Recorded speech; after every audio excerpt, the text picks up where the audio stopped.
I would like to welcome all of you to the Mapleton Local School District's Board of Education meeting agenda for today, September 8th at 4:30. Katie, if I could have roll. Shauna Benner. Present. Kathy Boone. Present. Fred Hartzler. Present. Vince Hartzler. Present. Mindy Skurlock. Present. Please stand for the Pledge of Allegiance.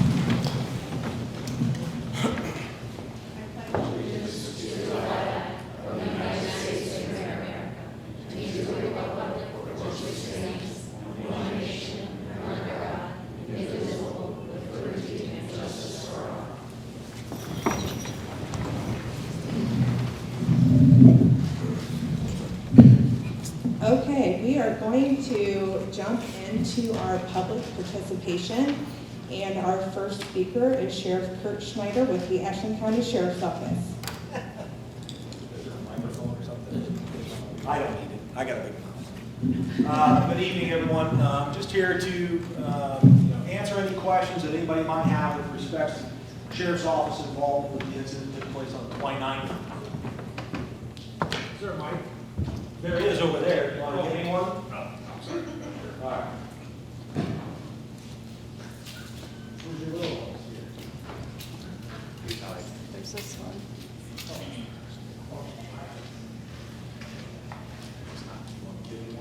Can everybody else hear me okay? Yeah.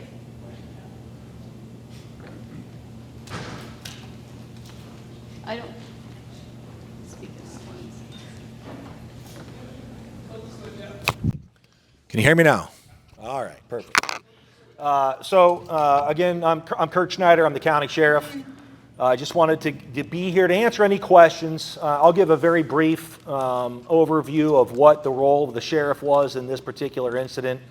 And certainly if you have any questions, you can certainly ask me, and I'll be happy to answer all of them, either the board or from any of the public. So the sheriff's office role in any investigation here in the county involves criminality. So if there's any criminal elements associated with any particular incidents, we will be leading that and taking care of any necessary things that need to be dealt with from a criminal standpoint, holding folks accountable to violations of criminal law. In this particular incident, we did not uncover any evidence that would suggest that there was any criminal involvement associated with this incident on the 29th of August. Now, there's a lot of theories, and there's a lot of hypotheticals, and even probably some emotional things that folks are encountering or happen to be dealing with. And I can assure you that that's not how our office operates. That's not the world we live in. We live in fact. We live in things that we can prove. What you know and what you prove are two totally different things. And so when we come in, we look at the facts as they are presented to us. We look at data that's provided to us or facts that we uncover throughout the investigation.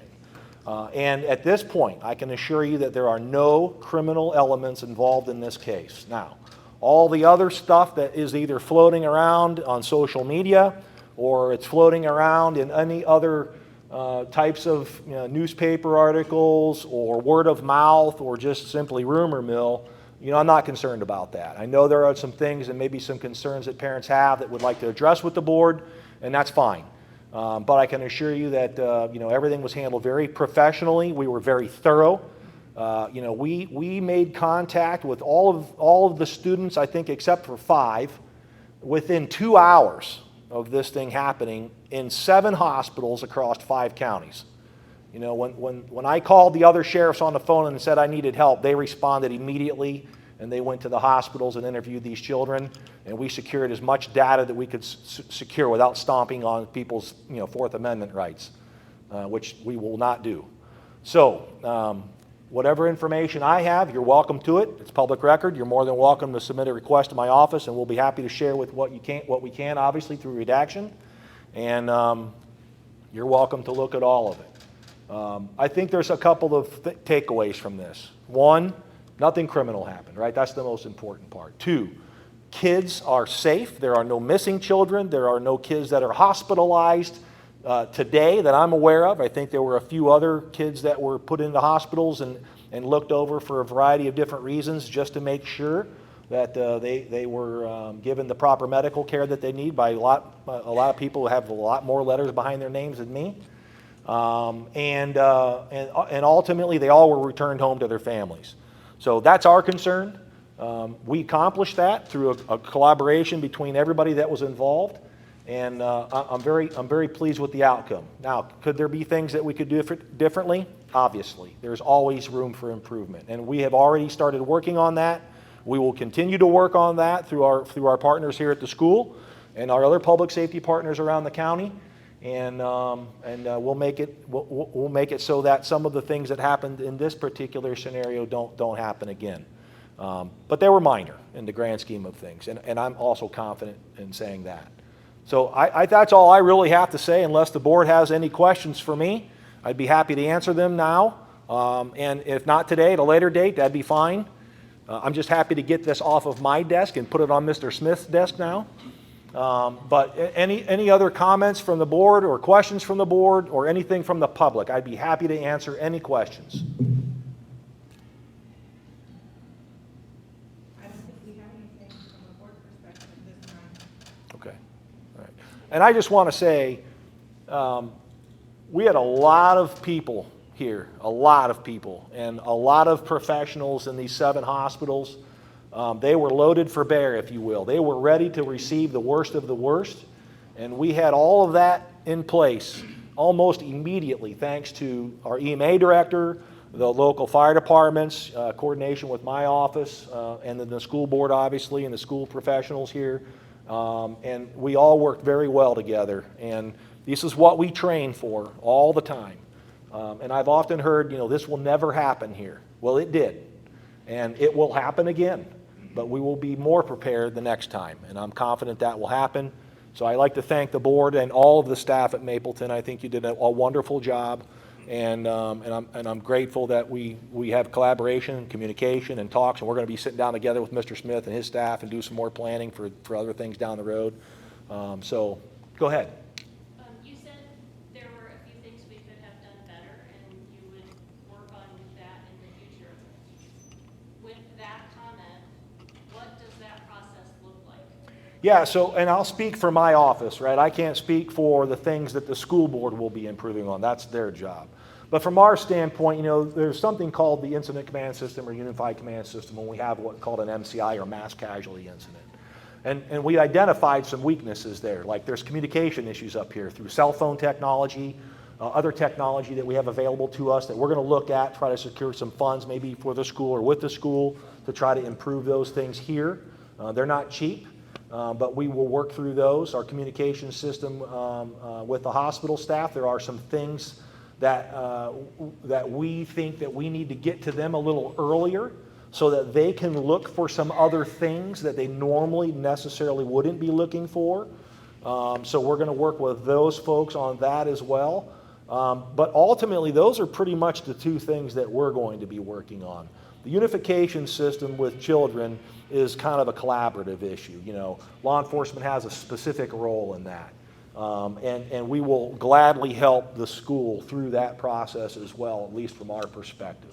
But of course, you got to get all the other public safety partners involved in that: the fire service, the hospital staff, and then the school staff as well. So those are just the 3 things that at the top of my list that we're going to be working on. And then, of course, anything else that people need help with, we'll be certainly willing to help them look through any other avenues of improvement.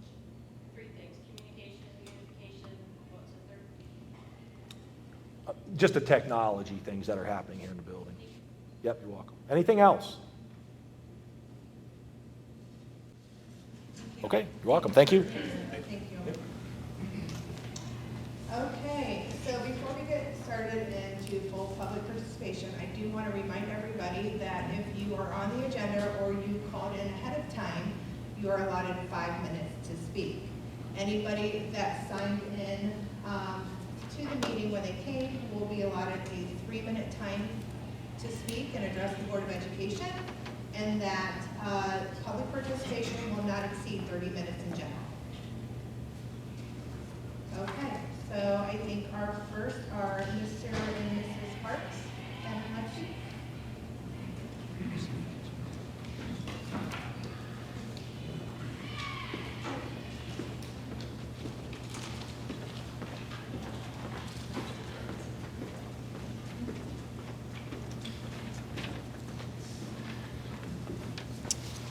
Hi.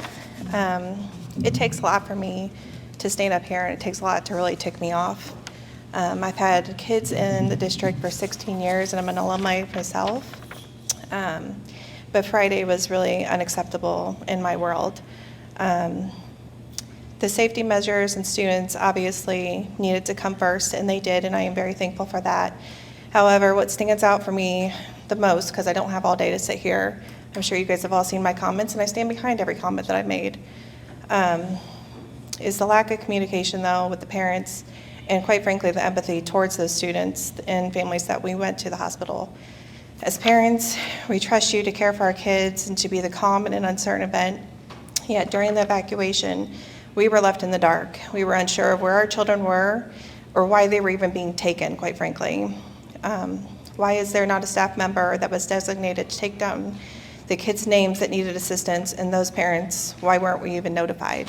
I happen to know a lot of people, and that's the only reason I even knew where to go that day. Most of us only knew it was happening because of that. We only had to rely on friends that had enough sense to even give us a call. We still didn't understand why our children were being taken in the first place, which caused complete chaos. Some of the other parents had to find out through social media that something was even occurring at the school.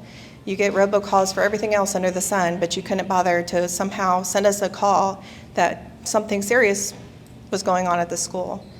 We had some of the kids not follow the phone rule, thankfully, and they also got yelled at for using their phones after some teachers told them to call our parents. And I'm so thankful my son did end up calling me because he gave me the okay that he was fine, but from what he told me, it was not an organized situation whatsoever. Under the new law for schools with the phones, not that kids should be on them in the class, they shouldn't, but in case of emergency like that Friday, it states that as long as the school has it in their emergency management plan, that kids can use their cell phones during an emergency situation. I would hope that the school would add that to our policy, and that phones, I would think, fell under those guidelines on Friday. The silence or lack of information from the school was extremely confusing and created a chaos that was unnecessary stress in an already tense situation. We shouldn't have to find out through social media before the school. Not all parents are able to check their phones at work. You have all of our emergency information in the thing. The elementary was still up and running. The system is all the same, so there was no reason that we shouldn't have been notified or had the robocall. A missed call would have been better than no call. Carrying on with the football game that night in complete silence from the school after the event was really my last straw and why I'm up here. Not only did that show where your priorities lied, it also shows that the kids' well-being, that those had to be transported, or the kids on the football field, the unknown effects of it all, of those playing. It was just a slap in the face for all of us that were at the hospital with our kids, and go Mounties, you were at the football field. We're not strangers. Our kids have gone to school together. You have taught our children. You have coached our children. The perk of having a small school is that everybody knows everybody. A simple call to even show after the fact, after everything was done that night, even into Saturday, a simple call would have gone a very long way, especially to know that you care about the families. It's hard to believe that nobody had the good sense to even check up on them. I did have a previous teacher of my daughter's and her volleyball coach, and I'm so grateful that they did check in on her. But none of you had the sense to care, or the want, I guess, to care. I don't blame the school for the event that happened, but I'm extremely let down by the school's response and the chaos that ensued. I hope that going forward we can find a better plan, at least to prioritize the student safety first and foremost, and to have the communication and transparency with the parents as well. Thank you. Thank you.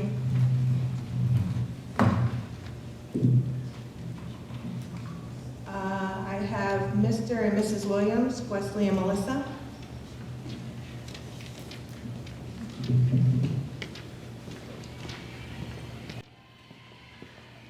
Well, I'll speak. I'm the more level-headed one.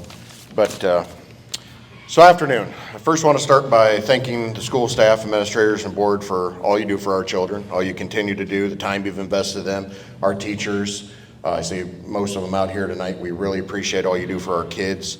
I don't think you go into the teaching field with a light heart, not to want to make a difference in the kids and not want to push our kids forward, and you don't have what's best for our kids in mind.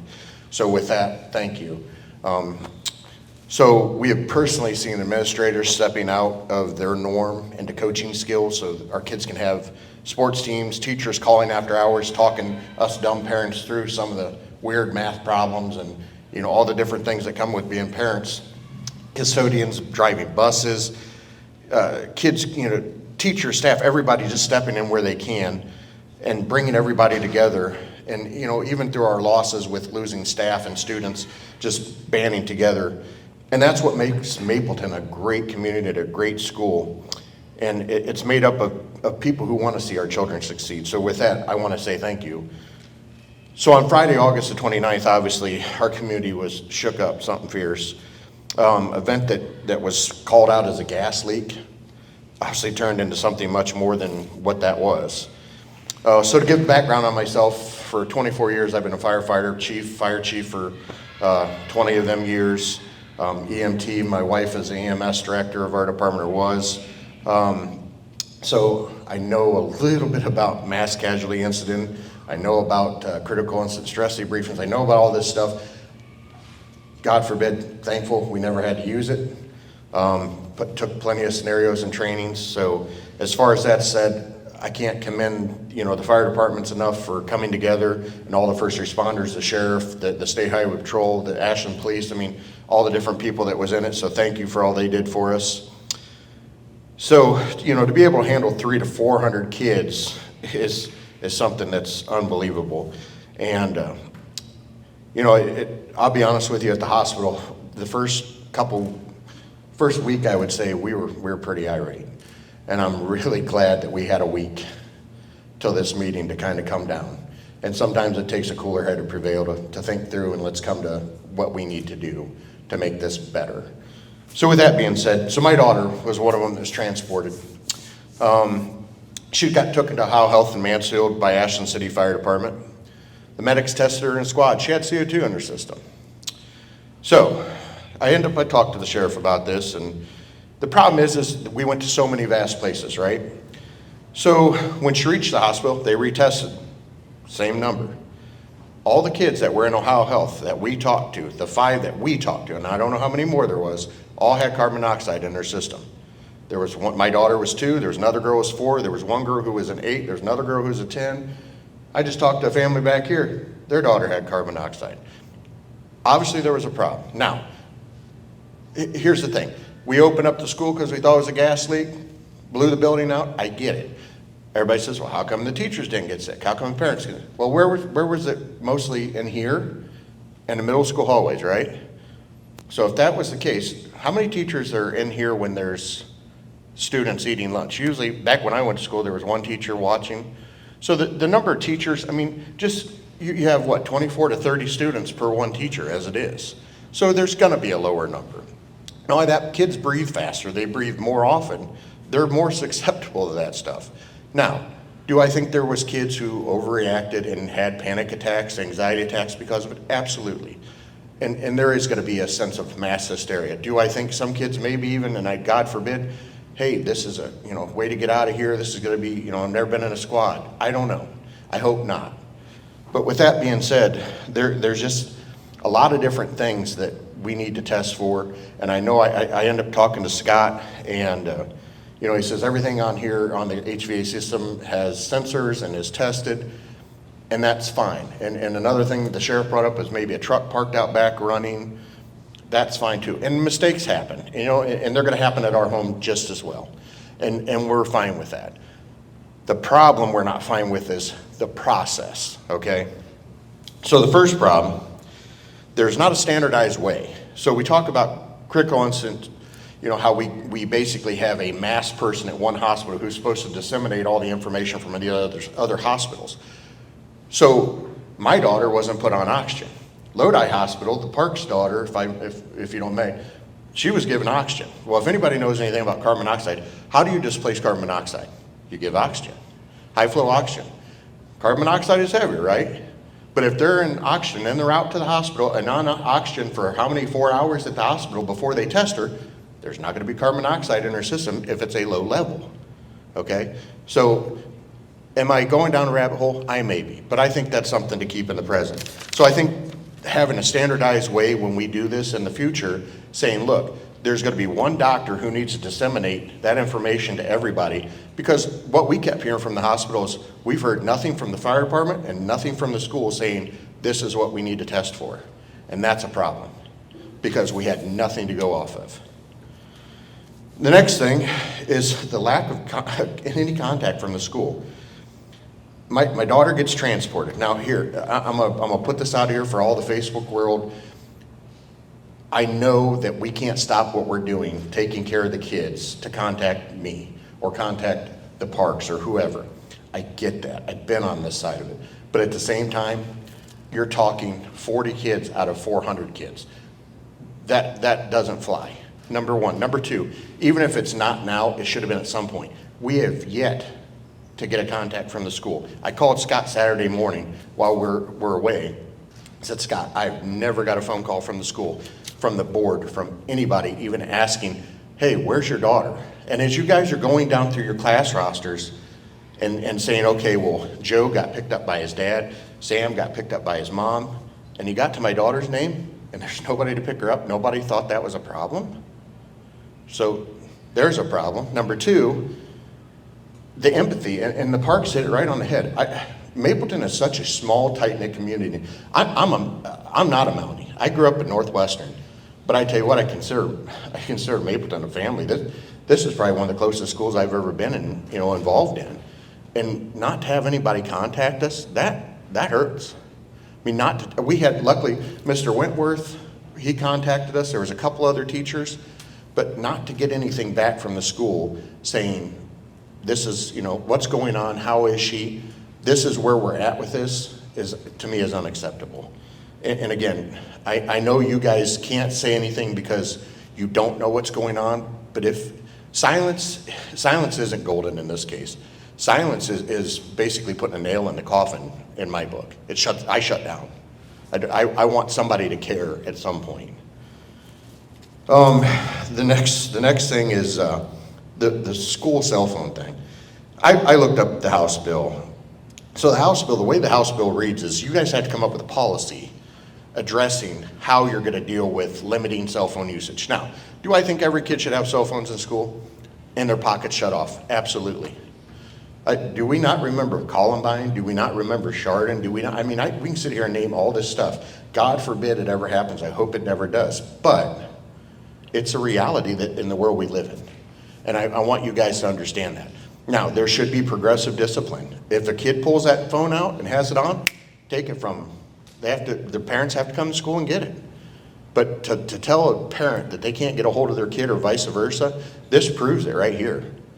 And I feel bad for the teachers that had to deal with that day, probably running around trying to enforce a policy that the kids were scared. And I know the kids blow stuff out of proportion to make it worse than what it needs to be. But at the same time, as a parent, we need to know something's going on too. This whole parent square thing, it's a joke. I don't like it. I don't want to use it. Mr. Williams, I don't want to cut you off because I do want to give you the time, but I also want to give everybody else time. All right, that's fine. It's okay. I mean, I'd let you go for 8 minutes. So okay. Sorry. Whatever.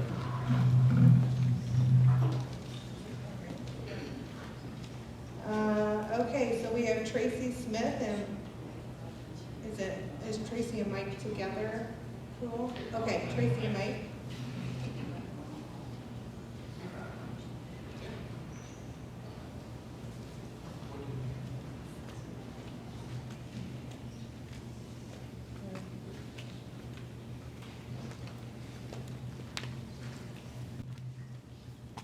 I have a freshman. She's not my first child to come through the school. She's the third. And she's not the first one to leave in an ambulance. But she's the first one that nobody could tell me where she went, who had her. And that was scary. I have an emergency medical treatment plan on file, and it says that I do not consent to treatment, and what I want done is for you to call me. But what happened was, she was put in an ambulance without a record of her being in one, and she was transported somewhere else. And for over 30 minutes, nobody could tell me where my child was. Her dad came and was told that she wasn't in an ambulance. Okay, that's a relief for me, but nobody could tell me or him where she was. That same Friday, my 4th grader brings home a paper from the school nurse saying that the way I have her emergency treatment plan wrote, the same way I have my freshman's, is that in order for my 4th grader to receive a Band-Aid at school, I will have to get a phone call. I'm okay with the phone call for that, but I'm not sure why I would get a phone call for a Band-Aid and not a phone call for a trip to the emergency room. That is an unacceptable fail for me. I still have yet to receive a phone call from the school. My first phone call was from the EMT transporting my daughter. I didn't leave my daughter in the care of that person. I'm thankful that she called me. I left my daughter in the care of the school. And when you evacuate, who is responsible for having the records for these kids? Somebody has to. It's all digitalized now, so somebody with a laptop should be able to access these records. And that wasn't done. We need to do better.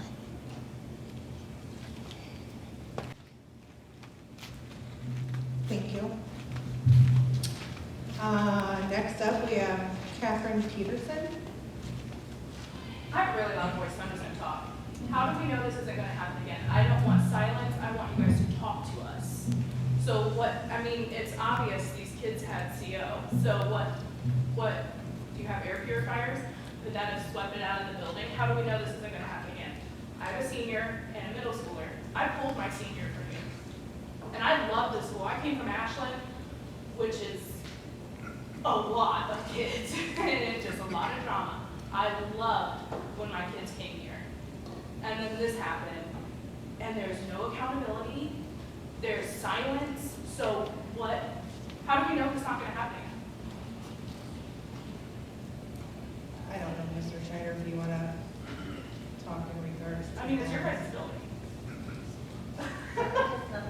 I mean, it is, but they also help in coordinating a thorough sweep of the building. I would say too that I would disagree that there's been silence. I would say to you that to give you a complete answer. There was silence. To give you a complete answer of what has happened, to say to you that an investigation is ongoing, when that is a true statement, an investigation is ongoing, that is a true statement.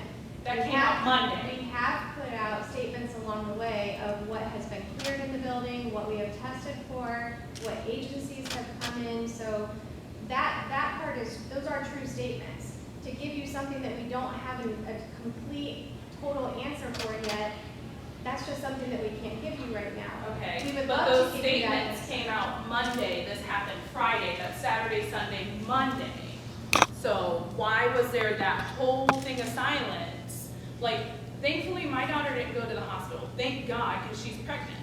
But I pulled her because you guys can't tell me that it's safe, but we don't know what happened. Like, do you guys have children? And you're okay with that? Can I answer the question? First of all, what do you mean by the school wasn't accountable? I mean, the sheriff and, was it 5 or 7 different firefighting squads were here? I mean, there was all kinds of stuff. You're evacuating a school. You're telling us I don't know. That's even if it was something where your thing's on automated and it cleared out the building, hey, we think it might have been this. That's the only thing because this child, or Okay. these children had CO in their system. So That's all we're asking. But I don't know. Send your kids back to a school. We have no idea what happened, but 43 of them went to the hospital. So I was here Monday morning with Sheriff Schneider, Mr. Smith, Mrs. Wiley, some of the teachers, the principals, some EMTs that were here, and a guy from Columbia Gas that's worked there for a long time. He walked through the school, he turned on every appliance, he tested every room, especially the English room down in the middle school where this happened with most kids. It wasn't here, it was in the middle school and the English room where most of them happened. He found absolutely nothing. He's been in this field for almost 20 years. He knows, you and I don't know what gas does. He claims the symptoms that the kids had nothing to do with the natural gas in the school, even if there was a leak. So when you have an expert in the field telling you that, what are you supposed to take from that? So it's still, I don't And I have know, empathy but because I have a student in the what middle are we school. doing? How can we know that this isn't gonna happen again? That's my question. Like, and you, just like Lexi said, you guys sent out all of these. I have my notifications on Parent Square shut off because I don't care about the fountain. I don't care about fundraisers and all that. I get that in papers from my children. I don't need all these nonsense updates. So if I had my Parent Square on, Well, I it agree. would have just been a nonsense update like everything. I agree. But then you made the 5-second phone call, check your Parent Square on Monday when the emergency didn't happen. Why wasn't that done before? I agree. I have a student in the middle school, and that was the first thing I talked to Mr. Smith about. I said, let's go back to that calling system instead of Parent Square. I was out working on my farm. I heard sirens everywhere, but I didn't know what was going on. I don't run in the house and look on the computer, so I agree with you on that. But they went right back to it. I've been getting all kinds of calls on my phone. So I think that there has been some accountability and some changes being made. I have a student in the middle school. He was in that hallway. He saw some of it happen. He had no symptoms. He was confused by what was going on. It goes back to what Sheriff Snyder said. You know, maybe a few of the kids, maybe something happened. Maybe one of the delivery trucks did have something going on. But did it turn into, well, this kid has this and this kid has this? Did it turn into where a lot of the symptoms were brought on by panic? Or, you know what? I don't know. I agree with you, but I think some changes have been made. And the other thing I'd like to say to Mr. Williams, I agree about calling out, but as the board, I don't know if the president of the board, but none of the rest of us have availability to your phone numbers. So as far as the board calling you and saying, hey, you know, now I could get your number through Shaw, my son, but otherwise, if I didn't know you, you know, I guess I'm not trying to downplay the board not responding, but I'm just curious, how do you want us to reply that way when? Well, I would think of you as being school board members, that you could get our numbers, and I don't have a problem. I wouldn't think that there would be a problem with you getting them. But at the same time, you know, there's 5 board members, 6 board members. There were 7 different hospitals. Why didn't any of the board members show up at the hospitals? Well, I was actually here on site. Okay, and I'm just. I will tell you, I left my job and came here on site when And there was a that's what I crisis. said. Look, we're as Yeah. a parent, I'm not looking to, mistakes were had, we're looking for is we want to build from here. That's what we're asking for. And I would like, if Sheriff Snyder, if you don't mind addressing this, because I know that I also, myself and Vince came to the debrief on Friday of all of the agencies that were here and were involved. So after something like this, you do a debrief, right? But I would like Sheriff Schneider, if you don't mind, to address the emergency and how in a mass casualty incident, we cannot follow every person's individual directions, if you don't mind. Yeah, and because Mafia Joe here wants to get all the stuff, so I got to keep the microphone here. I understand the parents. You know, there's a lot of frustration here on a whole lot of different levels, and I can't say to you that I understand what you're going through, because thankfully I never have, right, from the parents' side of things. But I have been through this for 35 years in the public safety side, fire, EMS, and police, and I can assure you that the kids' safety and well-being is always, always, always the forefront of every decision that's made here. We would never jeopardize their safety, their health, or well-being to do something else for some protocol, right? We always try to make those things and build them into the protocols to address the issues that you're having, but sometimes it just doesn't work that way. And that's not an excuse. I'm just saying there's a lot of things happening really fast, and sometimes we have to make split-second decisions. Now, I'll address the issue sometimes of like what we know, right? You didn't know. Now, I'll take that, okay? Because, and that was purposeful a little bit, because I do not want to be irresponsible and provide some piece of information to provide calm to somebody just to keep their stress level down, when in fact it may be 100% inaccurate. And I would be doing you as a parent an injustice by giving you some level of calm and then having to revisit all of this all over again when the facts came out, okay? And then all of a sudden we're trying to backtrack. That's not what we do. So you try to provide information to a family to give them some sense of calm without telling you specific information. Because the world I live in, I don't want anybody. I don't want the bad guys to know what I know. Because thank God this was not a criminal act, right? We did not want anything bad happening to our children purposeful. But if I tell you information, and it is criminal, and we haven't found that out yet, that just gives the upper hand to the other individual who belongs in my jail. So we purposely do that for a specific reason. It's not to keep you in the dark. It's not to, withhold information from you. It is a process, a criminal investigation process, and that's just the way we do stuff, okay? So from that standpoint, I apologize. I'm sorry. But my phone is always on. My cell phone is everywhere. I had people call me from Florida, Pennsylvania, California, Minnesota, Wisconsin. These people are calling me about all this things that are happening right now, and you should have heard it. Dirty bombs on the bus to who knows. But at the end of the day, I got to be very careful because I don't want to jeopardize what's been happening. And so we had this lag of time, and we processed what we could get in. We still had information coming from 4 other sheriff's offices, and a police department. They hadn't gotten us that information yet. I had no idea what the kids were saying, none, or the parents, or what data they collected from the hospital. So we got to collect all that kind of stuff. So when you hear stuff from the board saying, hey, we don't know, it's because we really don't know. And I don't want to just be throwing stuff out just to make you calm. Because at the end of the day, it could very well be, hey, it's nothing, and then turn around and we're indicting somebody for trying to cause harm to your children. Then who would look terrible? All of us. So there's a reason for that. And so I can't understand where you were at. I guess I can have some empathy to probably understand because I have a child myself. But of course, I'm in a little different position, right? This is what I've done for 35 years. So with respects to the things that Mr. Williams was speaking about, we are working together to continue to improve the protocol so that we don't have mishaps, if you will, and steer us off into some other direction we don't need to be in. I don't believe we did that in this case, not to any detriment to the families or to the students, but we certainly have identified some areas that we can improve upon, and we are already doing that. So I can assure you, I was in this building for a lot of hours, walking up and down the halls, looking through every book bag, every locker, every trash can, every crevice, cupboard, hallway, everything. My deputies were in here for 2 hours looking through stuff, and we found nothing. And then all the stuff happened with the school, and we started looking at the various possibilities of what happened, and some of those things they're still working on.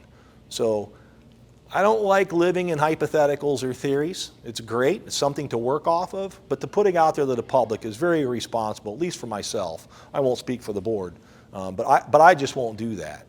I think it's important that you have factual information to make good decisions on, not a bunch of hypotheticals and theories. So that's where I'm at, and I'm thankful that the things went the way they did. I think things, where's Mafia Joe? I'm sorry, we call him Mafia Joe because it's the Ashland County Pitchers Mafia. Like everybody follows the guy over. They beat us to these scenes sometimes. Anyhow, the bottom line is the initial stuff come out as a gas leak. And that just was not true. There was no gas in this building, zero. Zip. I mean, these guys have monitors that can pick up the smallest traces of gas in the building, and it was zip. So that was inaccurate information that was put out before we even got here. And we didn't want to perpetuate that or exacerbate it to the point where now all of a sudden it's crazy. You know, we got carbon monoxide levels, not dioxide, carbon monoxide levels that are in the hundreds of parts per million. We didn't want to do that. And to this day, I have not been contacted by one parent other than Mr. Williams. I didn't forget about you. I don't know that that's the case. I'll have to look into that. Okay. All right, okay. I'll look. I'll look. And I apologize if that's the case. But I haven't received one tox screen, one blood screen, nothing. No medical records from anybody to help me identify if there are any synthetic, illegal compounds that were in these kids' system. None. Zero. I can't help that. What can we do to help that? Get me the records. I am not trying to infringe. I'm not trying to infringe upon your medical stuff. Of course, it's criminal investigation and it's all protected. You know, we will not release that to anyone. But for me to look at it is helpful because, you know, carbon monoxide in and itself is not an illegal substance, right? It has nothing to do with the statutory law. But I would like to see if there are synthetic compounds in these children's blood so that I can verify that, hey, there is absolutely no criminal stuff. But at this point, based on the information I have nothing to suggest otherwise. So if there's stuff there, great. You know? And the easy way out, and I'm not saying this is the case, but the easy way out is even if it was something that your child brought in, you could easily say, I don't know, he must have got it at the school. And we'll filter that, but I haven't got anything.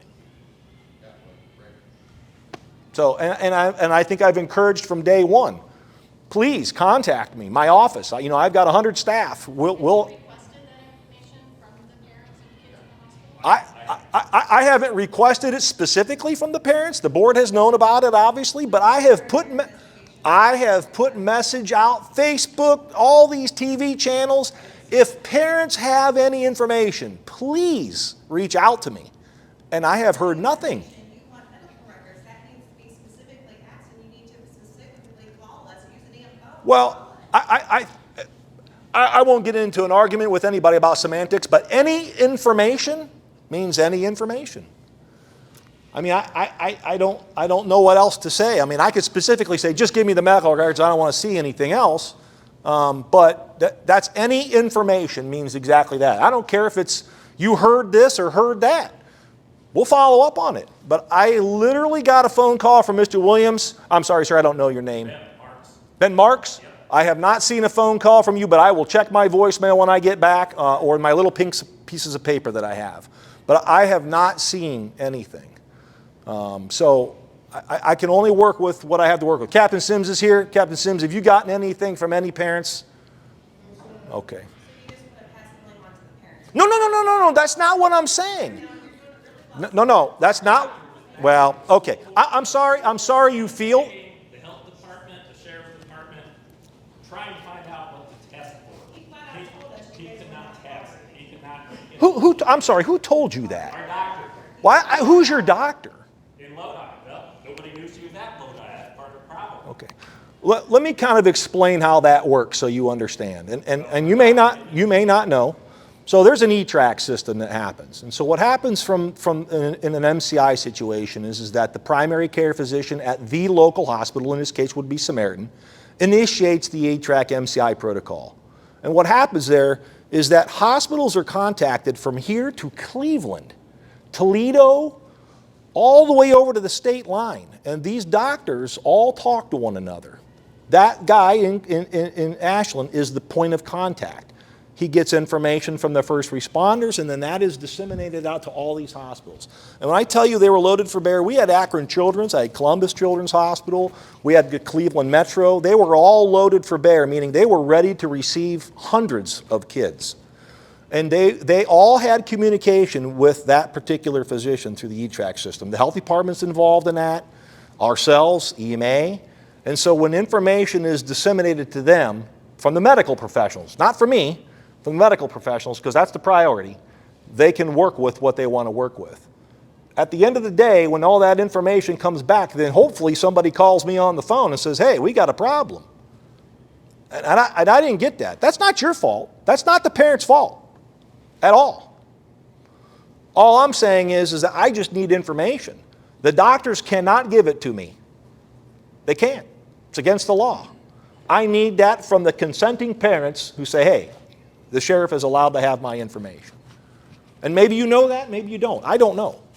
But I just can't go snatch that stuff from the hospital, right? Because there is something called the Fourth Amendment. So, that's not my deal. So I just want to make sure that, that we're clear. I'm not blaming anybody. There's no blame going around here. This is simply just me asking for information. And I don't know what else to do. I mean, I've literally talked to every news channel in the northern hemisphere of Ohio, basically. And Mafia Joe, Tony, Dylan Carr's folks came in and talked to me. And I've tried to get it out as best I possibly can to everybody to get that information out. And frankly, I don't know that the school is allowed to give me all of your information either. That's between you and them, right? So I'm happy to give you whatever I've got, just making sure we're following the rules, getting what we need to get done. And if there's anything else I can answer for you, I have a packet here. I have tons of records. You're welcome to all of it. I hope that answers the question that you're looking for.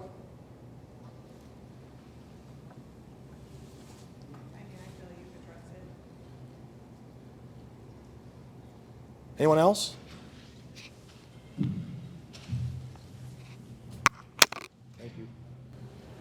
We have 3 more on here for 3 minutes apiece. Okay, so Darla Williams.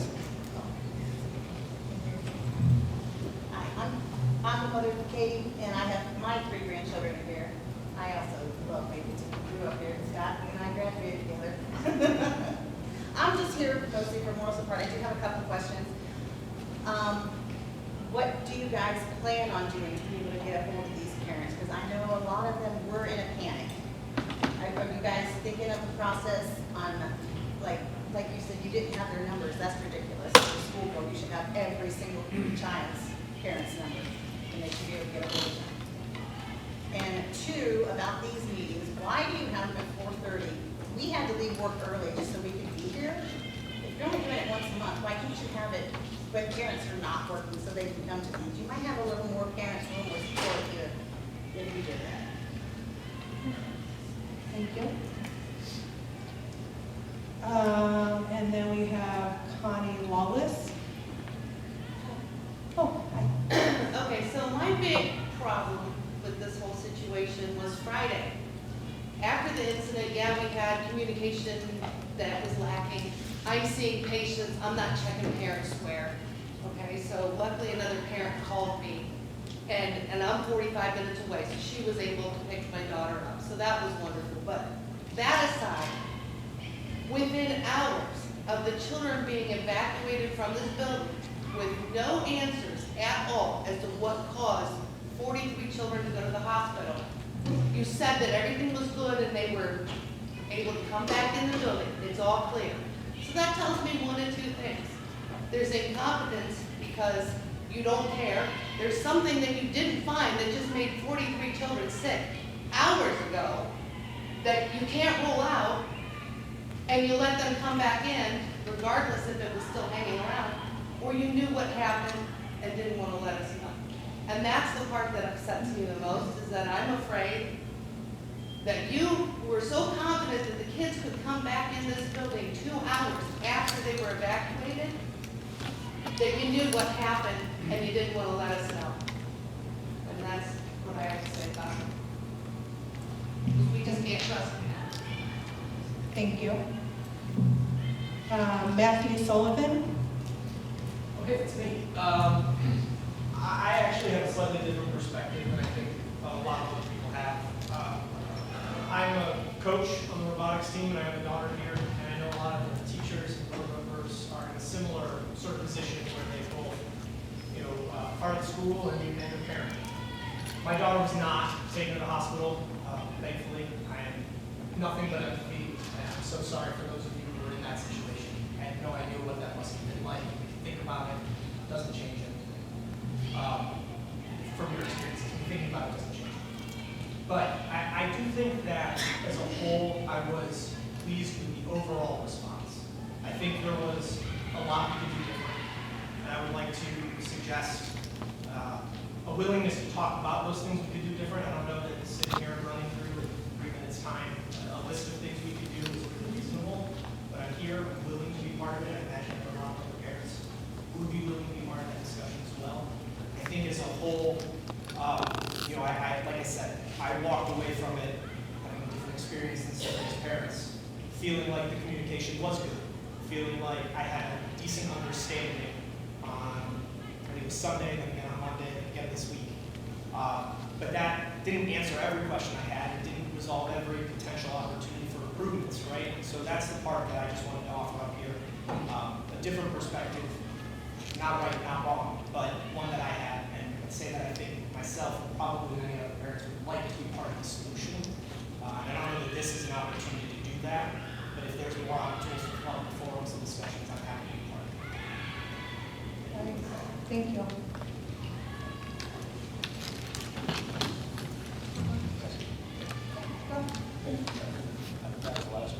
Yeah, that's one I got. Thank you for all for coming out, I appreciate it. We're hearing you. We're not saying we get out again, things. We're going to say communication can be improved. Those of you who do not receive time communication, I apologize for that. We're not hiding anything, I will say that. Who made the decision of mistake We within hours? can't talk about that ad nauseam, how we went through the zoning with. That was over the weekend and on Monday where all the tests were done. All they did was check for a gas leak on Friday. They didn't know what could be in here, but then you told us it was safe for the kids to come in, cheerleaders hanging out in the gym. That should have been not even thinkable, to bring the kids back in that soon after something that you had no idea what caused it, unless you knew what caused it and fixed it, or the threat was gone.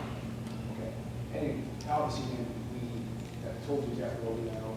My student was on, my students in the van, we came in, got his stuff. 3 of us board members have students in the school, 3 of us also came back to school. 3 of us place to be safe, and it has been. So they were saying we can improve, we review communications, we're going to do a better job of communicating. That's, you know, again, we didn't say we were perfect, we're going to improve on that. But again, we're not hiding anything. We told you exactly what we know. And when we have more information, if we have more information, we'll pass that along also. So, Mr. Davison, I'm sorry, I apologize. Would you like? I just need 30 seconds. Great. The thing I wanted to say is, I'm both sides of the coin. I have, all my kids are Mounties. I'm a staff member. I've been a Mountie for 11 years.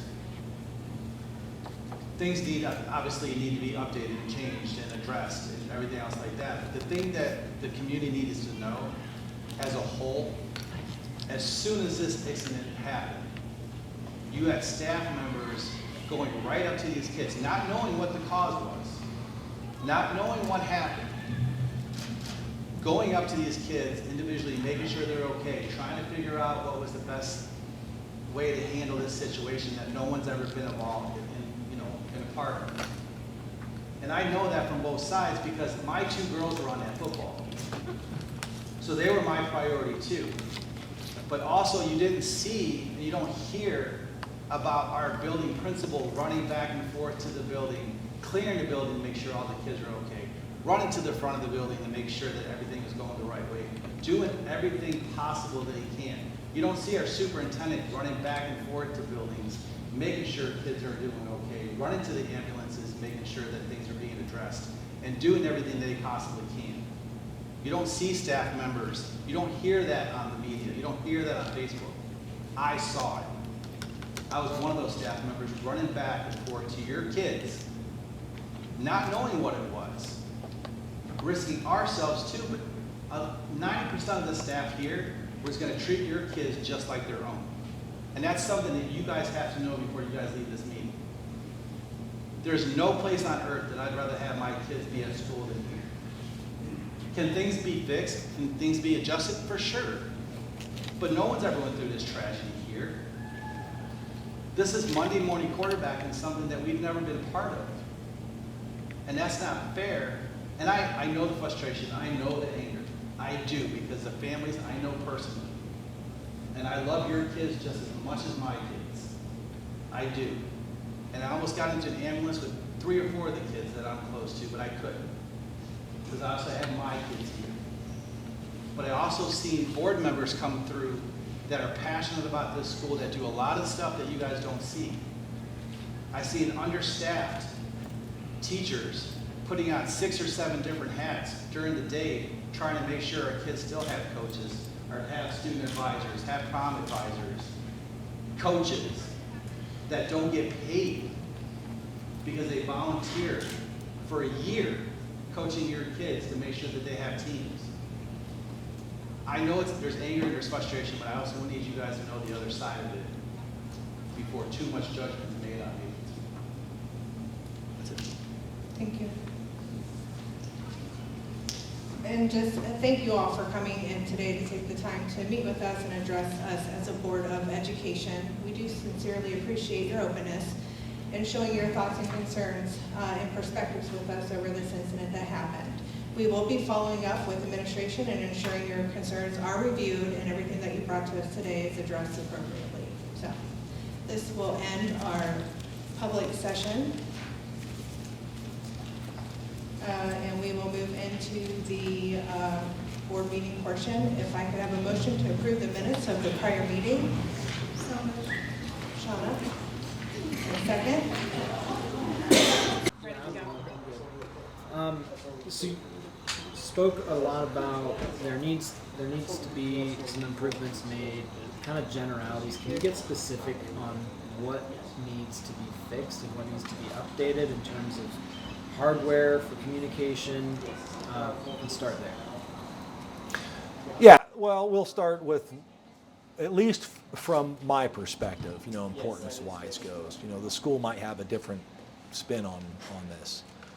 But when we're here, and I'm sure you may or may not know, as soon as you pull in the parking lot, your cell phone coverage dumps. It dives off right now. Well, not only that, but then you have internet issues and things like that. In today's age, we rely a lot on technology. Not because it's our primary, but because it's a tool, and these tools are very resourceful for us when we're trying to deal with some of these, emergency situations. And so, we've identified that particular piece. Like, we need to update some technology here, at least from the emergency responder side of things. Now, we also have some of that technology readily available to us through E&A. But that day it wasn't available, so we need to have a backup plan. So we're going to start working on some of those things to have the backup to the backup to the backup. It's a little bit of redundancy, but redundancy is important in emergency services. So we're going to work on that. Our radio system here worked pretty well. Not terrible, but when you get inside the building, concrete and steel, radios don't work real well. So we're going to also work on that. There are some repeater systems and things out there specifically geared towards that particular function. And so we're going to start looking at how to make that a lot better here inside the school system. And I don't remember the exact year, 2019-ish maybe.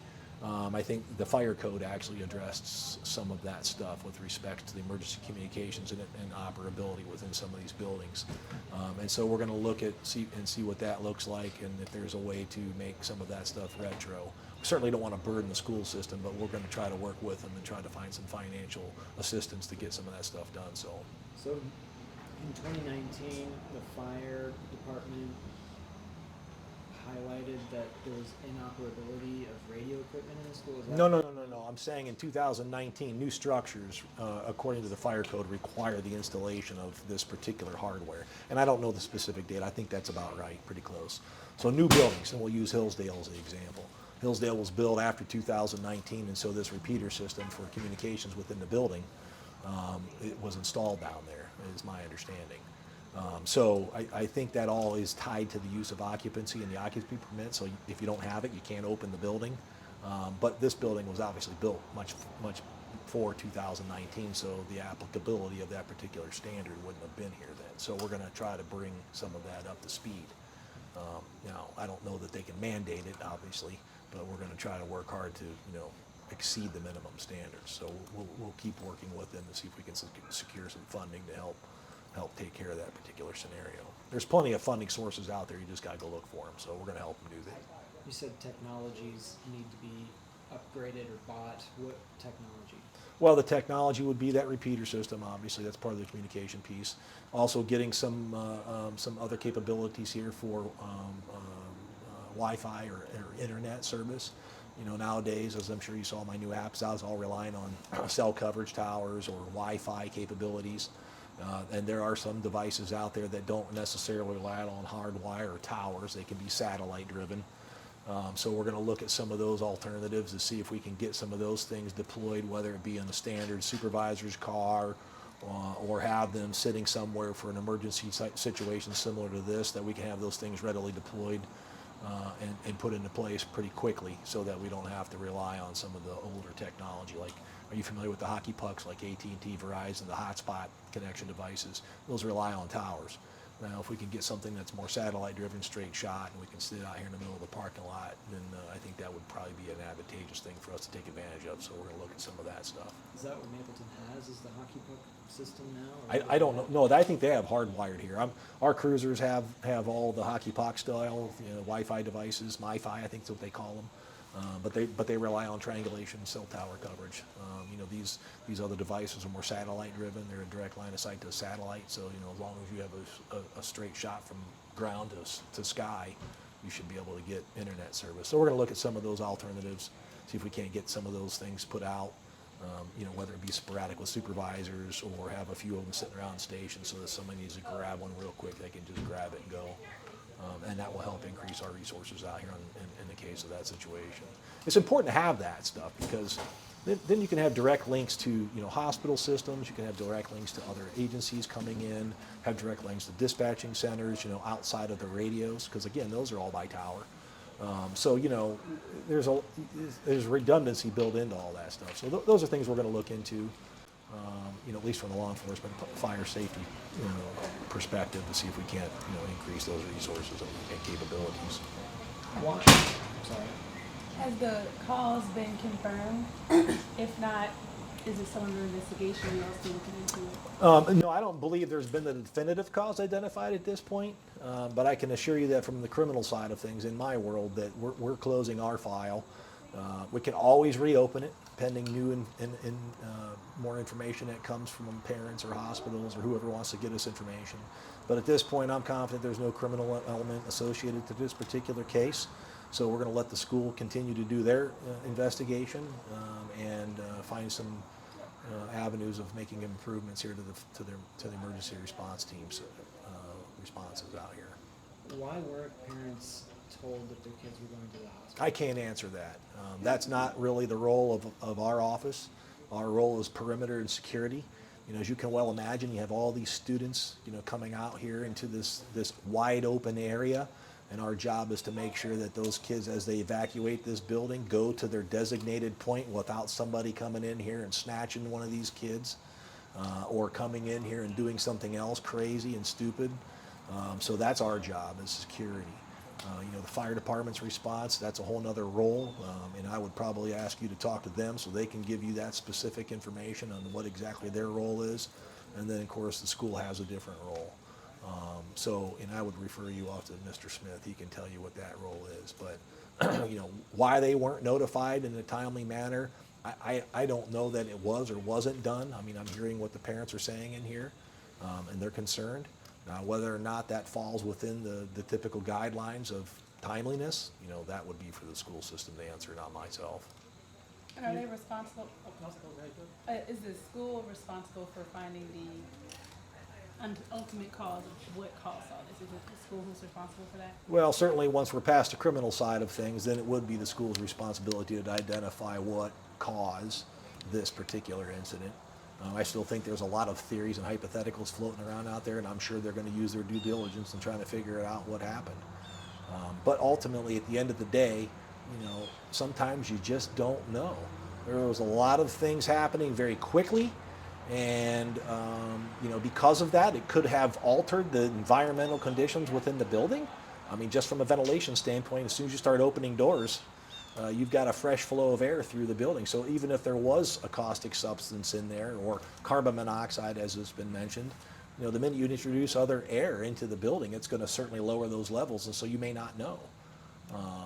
But I've not been told of any specific thing that caused this. There's still a lot of theories floating around out there. I think they've narrowed it down to maybe 1 or 2 or 3 things. But certainly one of them is not some illegal caustic substance or chemical compound that was introduced here. Do you know what they've narrowed it down to, those 2 or 3 things? I don't know all of them, no. I know one of them was carbon monoxide. The other ones, I'm not sure. You'd have to talk to Mr. Smith. Are you satisfied with the outcome of the meeting? I think I'm satisfied. I think there's some people that are frustrated, and you know, they're welcome to express their opinions in here. You know, but and I know it's easy for me to sit back and say, you know, because of my job and what I've done for all the years. But I can assure the parents that there's not one person here, whether wearing a uniform or whether we work at this building, we would not allow these kids to be in this building if we thought that their safety was in jeopardy. Now, whether or not we know a definitive reason, I think by just sheer nature of ruling certain things out and doing the things that we did, I was confident the building was safe that day. I discussed that with my fire safety colleagues and the EMS colleagues and the school system, and it was a group effort and a group decision to say that the building was safe, and there was no reason to keep the building doors closed. And so I stand behind that today. What's next? Oh, go ahead. In light of the one parent testifying that there was probably at least 5 children that had tested positive for higher levels of carbon monoxide, how important would it be for the rest of the parents to give you access to or give the medical records of tests to the Sheriff's Department to make that determination? Absolutely important. I mean, and I said this, I think, from the very first day. Any information that any parents have, whether it be medical records, hypotheticals, information they received off of Facebook, text message, any rumors flying around, whatever. Any information that they think can be helpful to the investigation from the criminal element side of things would be absolutely important for them to get a hold of me. My number's everywhere, my email's everywhere. You know, there's plenty of those black and gold cars driving around the county. Track one of them down, call the office, call dispatch, 419-289-3911. Ask for myself, ask for one of the deputies, and we'll take whatever information they can have. So I wouldn't limit anybody limit themselves to a specific piece of information. Anything that they can send our way to look at, we'd be happy to look at and evaluate it, and then we can either rule it in or rule it out. What's next? Now that you all have had the meeting, you've spoken with the parents, you all have spoken out. What's next moving forward in this? Yeah, well, I think we've heard some of the parents' concerns, and we will gladly sit down with the school system, and we will help them prepare for anything like this that comes down the road. And I know I mentioned this in there. Nobody thought something like this was going to happen. I'm going to hear that routinely around the county, but it did. And it's most likely going to happen again at some point in time, whether it be next week or in 15 years. You know, there's going to be another one of these. You know, to what extent, who knows? But we'll be prepared. That's what we train for. It's what we sit and have these conversations about. We'll review all the plans, and we'll make the improvements that we need to make improvements to. So, what is one of these things called? I'm sorry. What is one of these things called? The emergency operation plans. Yeah. So, emergency response plans, ERPs, EOPs, depending on what you want to talk about. When was the last time there was any training in regards to something like this happening at the school? Well, we train annually on active shooter type of scenarios, and that's where most of this type of training, these scenarios, that's why we train came from. So that's the, I guess, the foundation of what we're training for is those active shooter scenarios. But these type of situations are very, very, very similar to that. So, you know, it all has an integral piece of how we work together from an emergency operations plan. So you can plan for all this stuff all the time. Something's always to be found new, like, hey, we can always do this better. And I think we learned some of those things today. So we're going to keep working on them. When you say we, are you referring to just the sheriff department? No, all of us. Yeah, I mean, it's the whole community. So, you know, anything that the parents, you know, this is a great example. they have concerns. They think that this needs to be improved, and I think the school's listening. Whether or not they agree with one another, but they're listening. So all that information is going to be taken in, and we're going to evaluate it on its holistic perspective and make improvements to all the operational plans here from an emergency standpoint. So I think the parents had some good points. I think that they would like to be notified of exactly what's happening. Now, what the timeliness of that looks like, that will depend on the scenario. Certainly, our priority is the kids and the safety of the kids, and we'll get to the parents when we can. But that is the priority. The priority is always the safety and well-being of the children, and I think we did exactly that in this particular scenario. I'm just curious, is it within your scope of investigation to know where each child was when they experienced initial symptoms?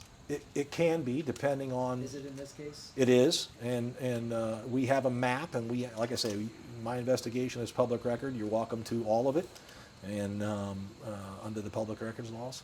So we'll redact what we need to redact. That's obviously protected under the public records law, but you're welcome to that. And we did review all of that. And again, we didn't really see any association to the entirety of all of these kids. There was a few pockets of kids that we were questioning whether or not that they all had similar symptoms. They were all similar times that they were in and out of a particular area, but we didn't really have much data to support all that other than their symptoms. So, we're still waiting on some of those medical records and things to come in if parents are willing to share them. Is this considered a mass casualty medical emergency? Sure, absolutely. I'm done.